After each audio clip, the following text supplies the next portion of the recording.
Welcome to Gates of Transformation, a platform for transformational leaders, visionaries, and everyday people standing at the threshold of change. In a time when our world is being reshaped by the second and nations appearing to be in turmoil, people of all nations are in desperate need of leadership. With a decade introducing a myriad of problems confronting humanity, every sector of every society is in high demand of transformational leadership, the type of leadership that is learned, understood, and executed with competence, character, integrity, authenticity, and a desire to move people and the nations out of the crossroads. This type of leadership begins and ends at the gate of influence in each society and nation and must be erected on the pillars that strengthen the foundation of transformation.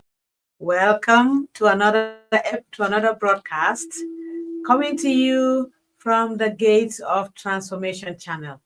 I am glad you are here with me today. And I know that you have been anxiously waiting for this episode.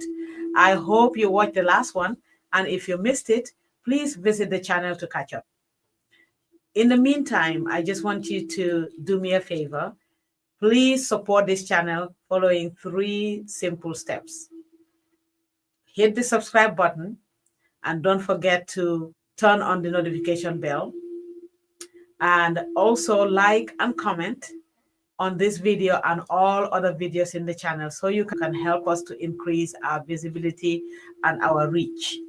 Also share the channel and the video with your network so you can bring awareness to others. You don't have to be here alone. You don't have to just be the only one enjoying this. Invite others and help us reach the 4 corners of the world. Well, thank you for responding to the invitation. If you already invited someone, you already subscribed, you already commented, you already liked, thank you so much for responding to the invitation. I am so immensely grateful for your support. Today's episode is the anticipated continuation of the last live broadcast. In this episode today, I will be scaling up the conversation about knowledge being a landmark of transformation. But before we dive in, I just want to give a quick shout out to our new subscribers and followers of the channel. I want to express my gratitude to our existing supporters who are watching, liking, sharing the videos, and really just cheering us on. We are so grateful for your support and your encouragement. Viewers, I am so thrilled. I don't know about you, but I am thrilled. This is the episode, the kind of episode that you want to have your pen by you, your notepad, your writing material, invite a friend, get some coffee, get ready, stay propped up and ready to learn, to dive in, to write notes, to just be encouraged. This today, I want to break it down. Knowledge, a landmark of transformation. And this is the second part. So the first part of this segment ended with 4 empowering leadership truths that will lay the foundation for today's episode. You know what? Truth number 1 was that everyone is born with the gifts of influence and leadership, but only those who invest in developing themselves will be able to transform gifts into skills. Truth number 2 is that effective leadership requires skills that are honed by practical application of knowledge, and the leader acquires, processes and understands them. Truth number 3 is that we cannot afford. Africa, listen to me. All the people from all the nations of the world, listen to me. We cannot afford to elect, to appoint, to hire, or mark leaders based on their CVs, resumes, biographies, work experiences, academic achievements, tenure in public service, and affiliations. Truth number 4, leaders should be marked by the solutions they have already effected and the proven track record of their impact to society. These are the 4 truths that I ended the last episode with, the live broadcast. And these 4 truths are really valuable in the world of transformational leadership. No one can transform a people, a society, a nation without building your leadership on this foundation of these four truths. Listen to me very carefully. A leader must know the way to show the way. And besides, only transformed leaders can transform their society. Somebody ought to capture that in the comment section. Only a transformed leader can transform their society. The question then becomes, how do we decipher or identify a transformed leader? My answer is very simple. Look at the type of fruit their leadership is yielding, for by their fruit you shall know them. There is no way around it. You look at a leader, you study their trend, look at the people around them, and look at the type of fruit that their leadership is yielding. If their leadership is yielding chaos and confusion, that is who they are. If their leadership is yielding peace and progress, that is who they are. If their leadership is ushering in transformation and getting people out of the crossroads and moving them forward, that is who they are. So the fruit that a leader, the type of fruit that their leadership is yielding is actually who they are, is their identity. So for by their fruit, you shall know them. That brings me to a trending story that I want to share with you. This story will cement everything I have shared in the previous broadcasts and even in today's episode. But before I go any further, I want to just remind you to engage with me in the comment section and subscribe to the channel if you haven't done so already. Please support this channel. Please help us spread this information, spread the news far and wide, so that you will not be the only ones enjoying what is being offered in this from this channel. So let's get to the story, because this story that I'm about to share serves as a profound example of the power of knowledge, the power of understanding, and the power of wisdom in leadership. The main character in this story is a 36-year-old man named Damola Adamoklekon. I hope I haven't butchered the name, but I believe that most of you may have already read this story because it's been trending for the past couple of months, the past few months since July. It's been trending on many social media platforms. The 36-year-old man, I'll just call him Mr. Damola, was born in Nigeria and lived in Zimbabwe and Netherlands before actually relocating with his family to the United States at the age of only 9 years old.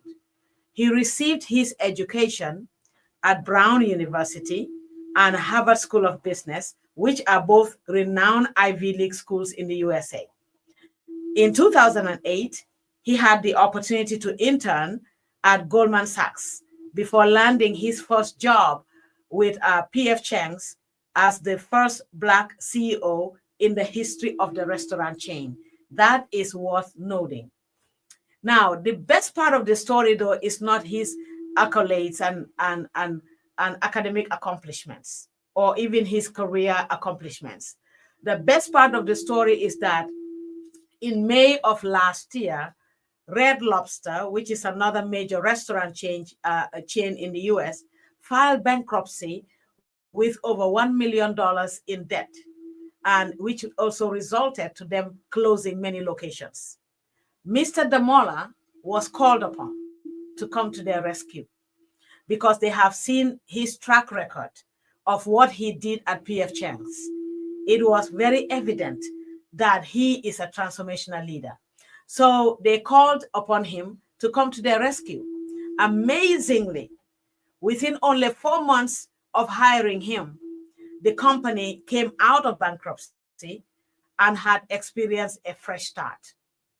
Under the leadership of Damola, Red Lobster's brand currently is shining in the USA, and their flag is flying very high again. This is just within 4 months of going all the way down Red Lobster is back all the way up. And the reason is leadership, transformational leadership. Now, this is a great success story, especially coming from an academically accomplished leader. I know that you took note of his education track, his academic track is very impressive. His resume must be very, very impressive. And I know what you may be thinking. You may be saying to yourself, oh, he traveled overseas. That's why. Or he was educated in Ivy League universities. Or he interned at one of the best institutions and corporations in the USA. Yes, I agree with you. That is all true. Mr. Damola must be one lucky young man. Yes, I agree with you. I agree with all of you and all of those observations that you've made. His exposure, his education, and even his experience all contributed to his success. That is not an argument, it's not disputable. They all contributed to his success. However, those aren't the only factors. At the center of his success lies two key ingredients: leadership skill and knowledge. Very powerful. How do I know this? Here is what he said about himself when he was interviewed. Everybody is amazed. How could this happen? How could you turn this ship around? This ship was already headed for a wreckage. How did you get it out of that place and get it back sailing and sailing steadily? How did this miracle happen?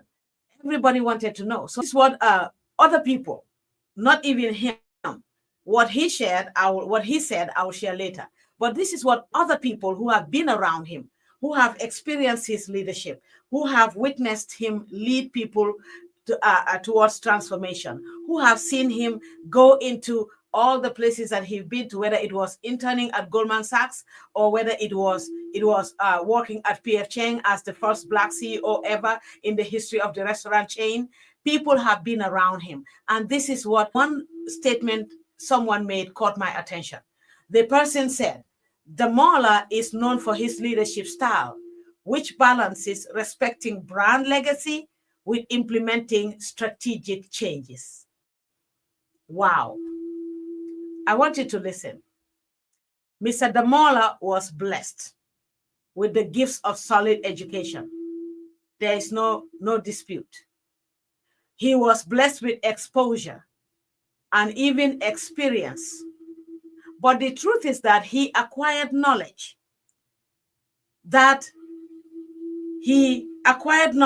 only that, but he understood that to get the company out of the gutters, he needed understanding of how Red Lobster arrived at the place of bankruptcy to begin with.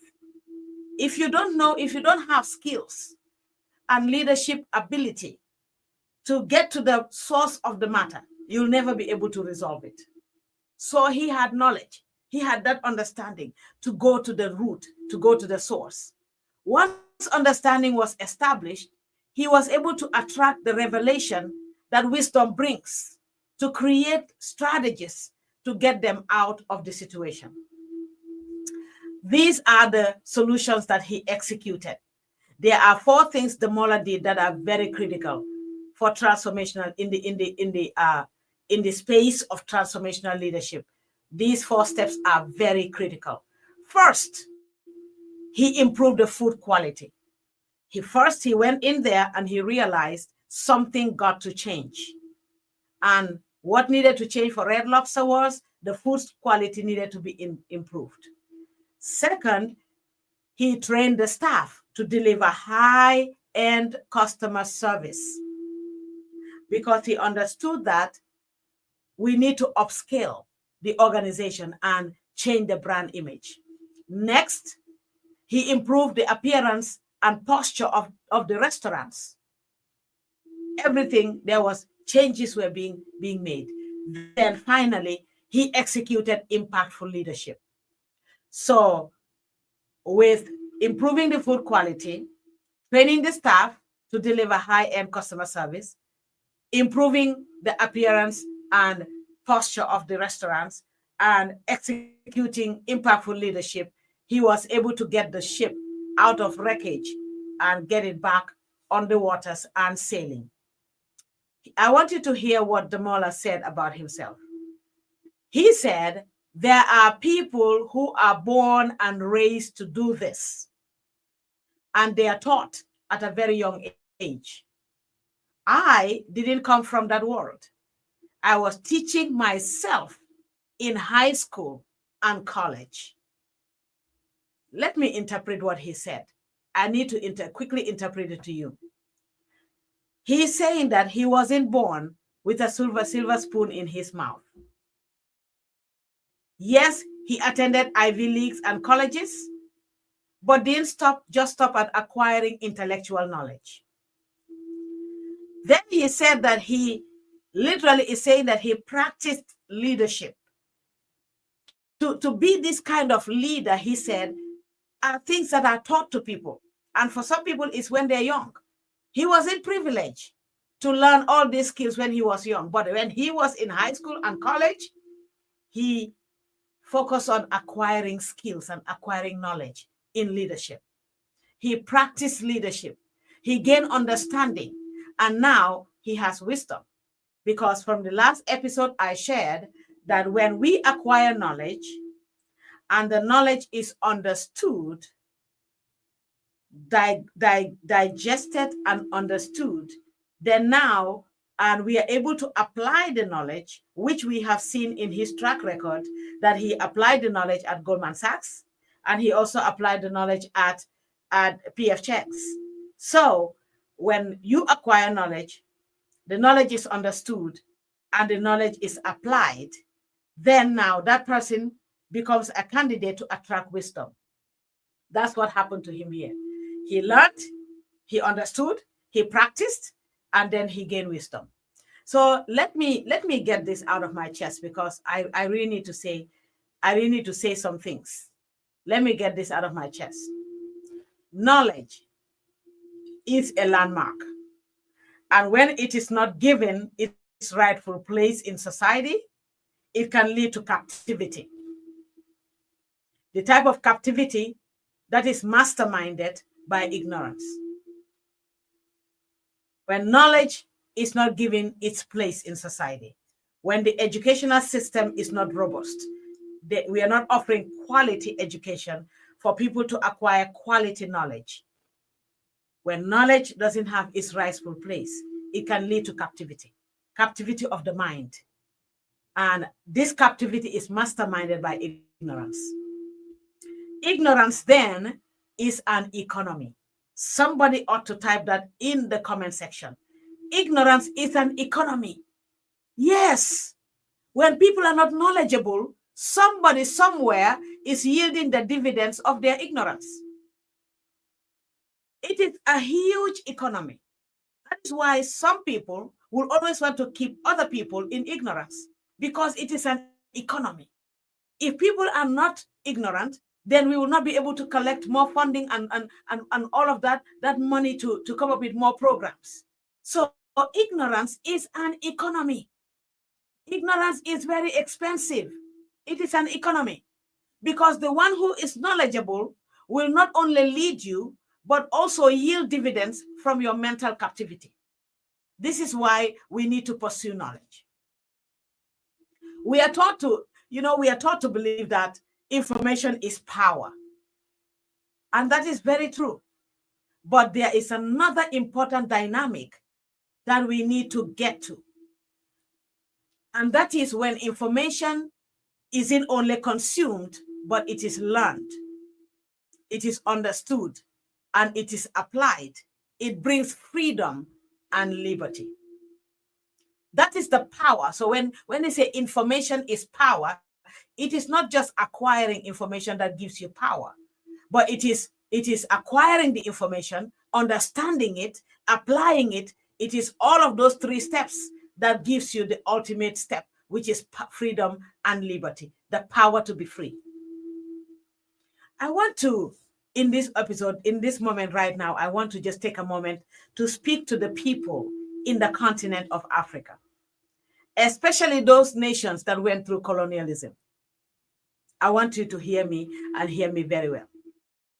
We may not have control over what happened in the past, but today, our decision to remain in captivity is our conscious choice.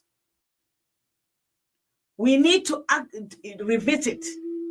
We need to, in the continent, revisit the education gates of influence.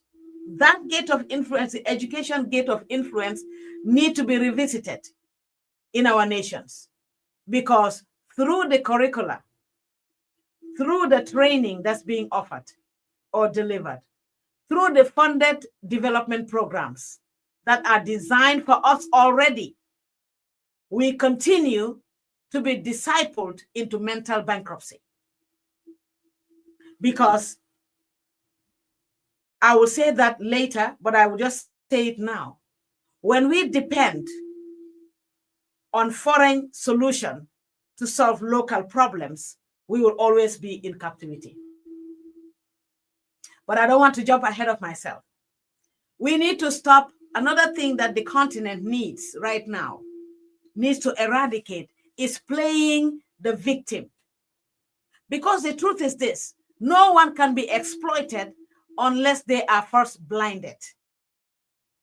So again, our continuous lack of knowledge is someone's economic currency. We are not victims. We just haven't done what we need to do. Ignorance is a system of control. Ignorance is a system of control. Take it from me. Transformational leadership cannot be experienced where a leader or leaders lack self-discovery or they are going through identity crisis. And what is identity crisis?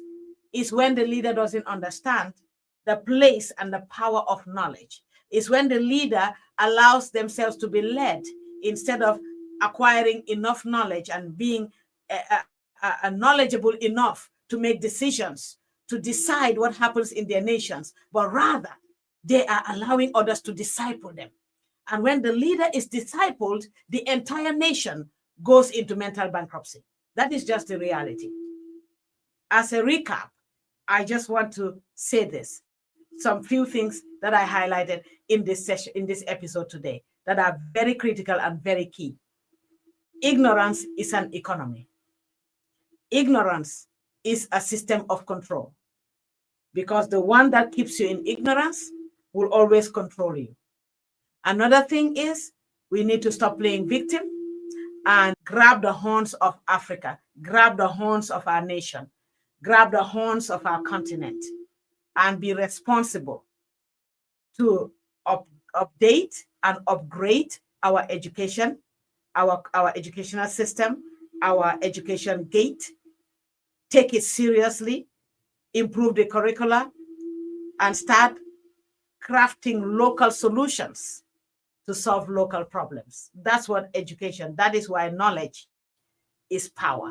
If you understand the landscape in your nation, you understand the issues in your nation, you will not need to depend on foreign solution or for a foreign program to solve that problem.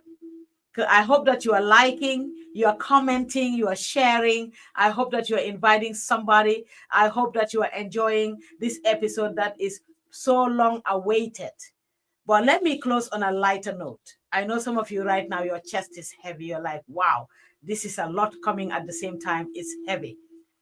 On a lighter note, if an enterprise like Red Lobster that was already dead and buried can be resuscitated, then transformation of our society and our nations is an everyday possibility. I hope that somebody takes a hold of that. It is possible. So we need to stop acting like we are desperate, like we have come to the end of it, like nothing can happen from here. Something can happen. If Red Lobster, with all the debt it acquired, with all the stores that it had already shut down, with all the negative news that surrounded them. If Red Lobster can come out of that place by one man, imagine what can come out of our nations by many men. But nothing happens until we embrace the value of knowledge as a landmark of our transformation. Knowledge is key. Just like information is power, knowledge is more powerful, especially when it's knowledge that is acquired, understood, and can be applied. It is more powerful than just acquiring information. So I hope that you enjoyed the episode. That is it for today. I wasn't planning to stay long. I wasn't planning to take much of your time. I just wanted to come and get out what the knowledge I have regarding knowledge being a landmark of transformation. And I hope that you enjoyed the episode, and I hope that you stay connected to the channel. So I would also want you to remember to keep the likes, the comments, and the subscriptions coming until I come your way again. Until next time, I am Margaret Ellis, and thanks for watching.